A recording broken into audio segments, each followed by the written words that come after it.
جب انشاءاللہ یہ اسٹاف لیول اگریمنٹ ہو جائے گی تو آپ دیکھیں گی کہ بہت ایونیوز کھولیں گے، اور آئی ایم ایف کے اپنے جو $1.2 بلین غالباً بنتے ہیں جو ٹرانچ کے، اس کے علاوہ بھی ہم حکومت کے لیے زیادہ آسان ہوگا کہ ہم اور جگہ سے ایکسٹرنل انفلوز لے کے مزید ڈالر کی انفلوز لے کے اپنے فارن ایکسچینج ریزرو پوزیشن کو جلدی کیانی صاحب، آئی ایم ایف یہ بھی پوچھ رہا ہے کہ سورسز کیا ہوں گی، کہاں سے لے کر آئیں گے؟ بقول وزیر اعظم کے وہ ایک ایک کتاب دیکھ رہے ہیں آپ کے وزارت خزانہ، وزارت تجارت کی.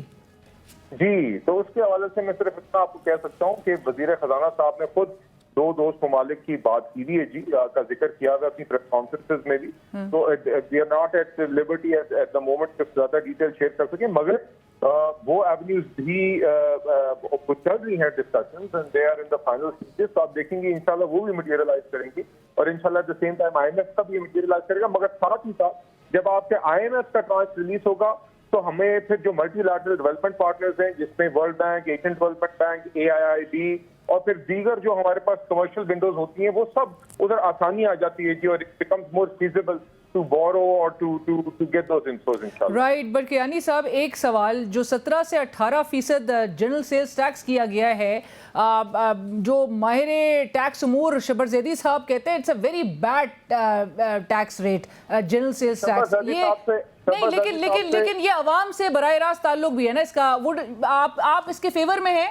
آپ فیور میں ہیں اس کے؟ دیکھیے، عام حالات میں بالکل اس کے فیور میں نہیں، مگر آپ ابھی بتائیے کہ ایک دیکھیے نا، حکومت نے بہت کوشش کی ہے بہت سارے میجرز کو ریزسٹ کر کے، ایک بڑی ٹف نیگوشیشن کر کے آئی ایم ایف کے ساتھ ایک چیز طے کرنے کی کوشش کی ہے. اس میں کچھ باتیں منوا سکے، کچھ نہیں منوائی، مگر اس کے اندر چونکہ ایک پرائمری ڈیفیسٹ کا آپ کا ٹارگیٹ ہوتا ہے، پرائمری سرپلس کا ٹارگیٹ ہوتا ہے، وہ ہم نے طے کیا ہوا تھا. اس کے اندر جو شارٹ فالز آتی ہیں وہ چیزیں ڈسکس کرتے ہیں، تو کچھ میجرز ایسے لینے پڑ رہے ہیں. بٹ کیانی صاحب، you think the economic problems that we have، ہمارے جو معاشی مسائل ہیں ملک کے، کیا وہ اس قسم کے اقدامات لینے سے حل ہو جائیں گے؟ اور یہ سلوشن آپ کو نظر آتا ہے 17 سے 18% جنرل سیلز ٹیکس کر دینا، جس سے ایک عام آدمی تو ویسے ہی آپ کو پتا ہے کہ اوور برڈنڈ ہے. جی، مگر آپ بتائیے نا کہ اگر ہم اس ٹیکس پہ ہم جس طریقے سے ریکارڈ سے اس مسجد کو اس حکومت نے بچایا ہے، اب ٹائم کا پروگرام چلانے کی کوشش کر رہی ہے، کیا آپ کیا چاہتی ہیں کہ ہم ہر چیز کے اوپر نہ کر دیں؟ نہیں سر، اخراجات، حکومت اپنے اخراجات کم کیوں نہیں کرنے کی طرف آتی؟ نہیں، وہ بھی کوشش کرتی ہے، مگر it is not some thing جو اگلے 3 مہینے میں ہر دفعہ ممکن ہوتا ہے جی. کچھ چیزیں میڈیم ٹرم میں، آپ بالکل صحیح کہہ رہی ہیں کہ ٹیکس نیٹ وائڈ کرنا چاہیے. اس حکومت نے کوشش بھی کی ہے، اور 1-2 چیزیں انفارچونیٹلی پہلے نہیں امپلیمنٹ ہو سکی، وہ بھی آپ نے دیکھا، اور یہ پہلے ہماری تاریخ میں بھی ایشوز رہے ہیں. سر کوشش اگر کر رہی ہے تو کر کیوں نہیں پا رہے؟ مطلب یہ تو ہر حکومت سے ہم سنتے ہیں کہ جی ٹیکس نیٹ بڑھانے کی، ٹیکس بیس براڈن کریں گے، ہر حکومت سے سنتے ہیں. علینا صاحبہ، this is a great discussion to have when Imran Khan صاحب جب انہوں نے 4 سال کے بعد اس اکانومی کو ڈیفالٹ کے نیش میں نہ رکھا ہو تو یور پوزیشن از ڈفرنٹ. ابھی ایٹ دا مومنٹ ہماری یہ سچویشن ہے کہ ہمیں یہ ٹائم ایکٹ پروگرام کو تھرو کرنے کی ضرورت ہے، اور اس کے اندر پھر یس بہت سارے آئی وش ہماری یہ سچویشن ہوتی کہ ہم یہ فسکل میجرز کے اوپر ہمیں ان کے ساتھ یہ مذاکرات نہ کرنے پڑتے ہیں، ہم خود یہ فیصلے اکیلے کر سکتے ہیں. بٹ ایٹ دا مومنٹ ہمیں ان کو ان چیزوں پہ بہت چیزوں پہ آن بورڈ لینا پڑ رہا ہے، because we need these external inflows.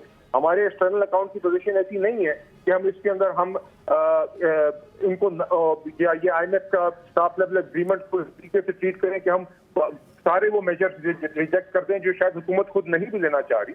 This is a tough situation, اور انشاءاللہ آئندہ ہم جب آپ کی ایکسٹرنل اکاؤنٹ کی پوزیشن بہتر ہوگی تو آپ کے پاس زیادہ اسپیس ہوگی، اور یقیناً حکومت نہیں چاہتی کہ ان نیسسرلی انڈائریکٹ ٹیکسز کو عوام پہ لگایا جائے. ہمیں اس کے ریپرکشنز کا ہی پتہ ہے، but at the moment in the current situation یہ مجبوری کے تحت ایک ایسے میجر لینے پڑ رہے ہیں. رائٹ، وہ کہتے ہیں نا کہ صاحب کہ اس وقت تو موجودہ حکومت is stuck between the devil and the deep blue sea, but I M F کی کنڈیشنز کے مطابق پیٹرول کی قیمتیں پھر جون 2023 تک کہاں آپ کو نظر آ رہی ہیں؟